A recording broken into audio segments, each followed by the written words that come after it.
Don't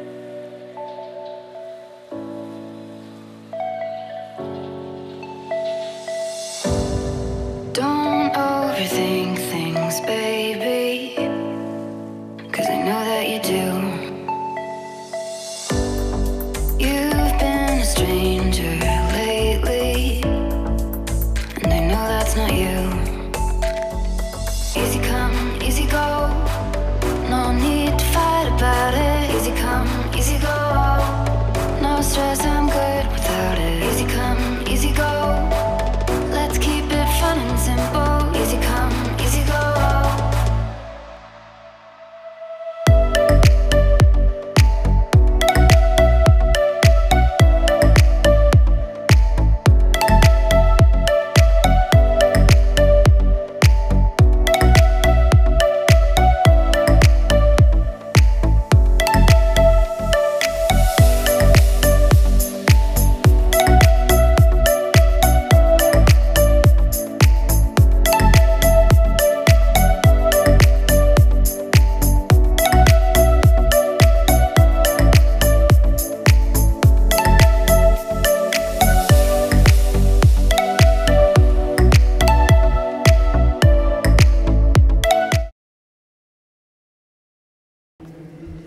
Hello, good afternoon, Merry Christmas, Penawda a Nadolig Llawen ET. It's Boxing Day at the racecourse, and that means only three things. I'm wearing brand new socks, I smell like Lynx Africa, and most importantly, it's match day and we are less than half an hour away from kickoff.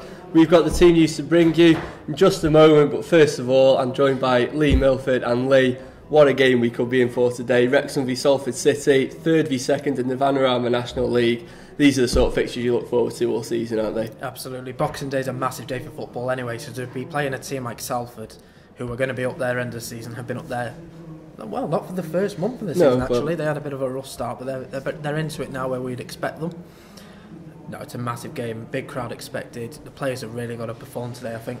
Yeah, it was interesting. We were here for a press conference, or a little brief meeting anyway, with Graham on Christmas Eve. He said the important thing is that the fans will be here, the players need to play up to that now and give them something to get behind, and that's really what we need, isn't it? A bright start as soon as we can out there. Absolutely. You know, the fans can only play a great part today if they can get behind the team, which they will.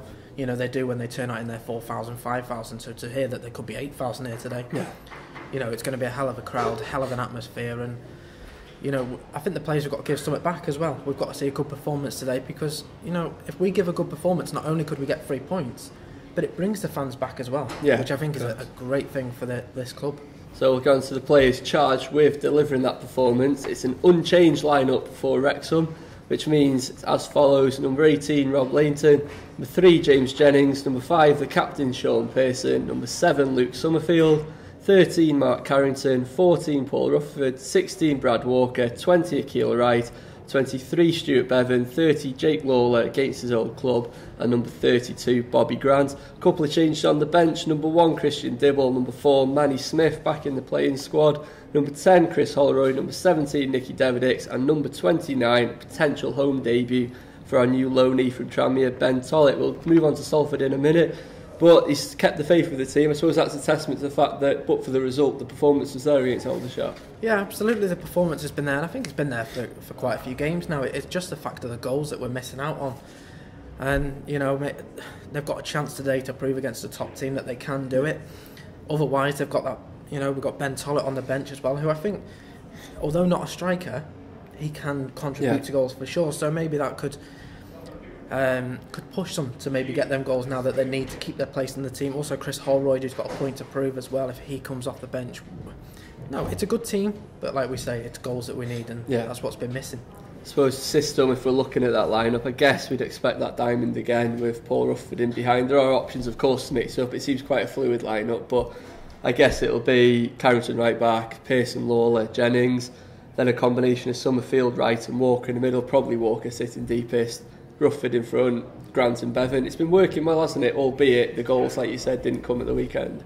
Yeah, it's a good team. You know, you look at the clean sheets we've been picking up as well, and defensively, you won't get better. No. You probably won't get better the league above. That's the thing. It's just the goals part of it that we're missing. It could just be that one crucial player or one player that turns his season, not turns his seasons around because they've all had good seasons, but turn it around in the fact that they add goals to their game. And I think it becomes a real top of the league team if you can add goals to this. I suppose that's the key point, isn't it? It's this time of season when it is a big turning point anyway, adding to the fact that it's Salford today, Solihull Moors in a few days, Salford again away just after that. It's a real key time of the season, isn't it? And a few good results and all of a sudden you're looking very good going into the new year, aren't you? Absolutely. We were speaking before this stream today about 7 points being a good outcome, and I think it absolutely would. You know, Solihull are also a good team. I watched them against Blackpool recently in the FA Cup, and they look really good against a League One team. So that's going to be a challenge on Saturday. But to be playing Salford, I'm going to try and get it right. It's Sol, not Sal. Salford over a week. You know, you can't afford to be losing these games, because if you lose it, you lose that pack. And once you're out of that pack, you know, you're chasing it the rest of the season. That's it's something we spoke about before Leyton Orient, wasn't it? We couldn't afford to let them go. Unfortunately, we did. And yet, for 85 minutes of that game, there was no question Wrexham were the better team. So it's the key now is to turn that better performance into a result and switch on for the full 90 minutes. Yeah, absolutely. It's adding goals that we didn't get in that game. And also, although defensively for 85 minutes we were good, I think I heard Graham Barrow saying about it that we switched off for one moment, and that's what cost us. And it's learning from them little mistakes and taking them into these games. And against a big team, you know, the results of recent times against big teams, they haven't been great. The results haven't been great. The performances have been there, but not getting the results. I think a win today would really give a boost to everyone at this club. Yeah. We'll go through the Salford City lineup for you now. In goal, number 1, Christopher Neal. Number 2, Scott Wiseman. Number 3, Ibu Toure. Number 4, Augustin Mafuta. Number 6, Carl Pierre Gianni. Number 7, Matt Green. Number 9, the captain, Adam Rooney. Number 10, Daniel Lloyd. Number 11, Thomas Walker. Number 18, Daniel Whitehead. Number 23, Nathan Pond. On the bench, number 12, Maxime Kroom. Number 5, Liam Hogan. 15, Liam Nolan. 21, Devante Rodney. Number 30, Rory Gaffney. That's 2 changes. I suppose the most eye-catching one is Gaffney on the bench, Matt Green in. But this is a super strong team, as you'd expect from a well-backed team like Salford City. Absolutely. You look at that team and you go all the way through, and there's just quality throughout it, isn't there? There's players there that don't really belong at this level, but the financial backing they've got, they can bring them to this level. It's going to be a real test today. You know, we played Leyton Orient, they were a test. I think this is going to be the same sort of threat. To see the likes of Adam Rooney and Matt Green in there, Nathan Pond, I could go on. Yeah. It's just so it's not even just the attackers; they've improved the whole squad, and it's going to be a real tough game, this one today. I guess when you see players like Nathan Pond, they've been there, done that. We know exactly what he did with Fleetwood. That's the worry with Salford, isn't it? That they could do what Fleetwood did that year, and this is why it's so important to try and get ahead of them in the table today and get that start going into the next 4 or 5 months. Yeah, you've got to get the result over them today. You can't let them creep away, because once they're gone, and you're playing chase for the rest of the season. It's real difficult. You know, I was speaking about our defence being so solid. This is a real test for them today. To come up against Adam Rooney, who scored goals at the highest level of Scotland.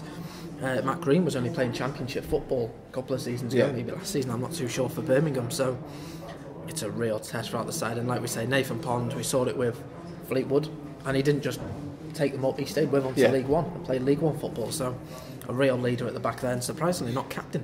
Yes, I guess. The way he led Fleetwood. Yeah. And then you look at the bench and they can turn to Rory Gaffney if things aren't going well for him. That's a scary proposition, isn't it? It's a great thing to have a bench like that to turn on them type of players.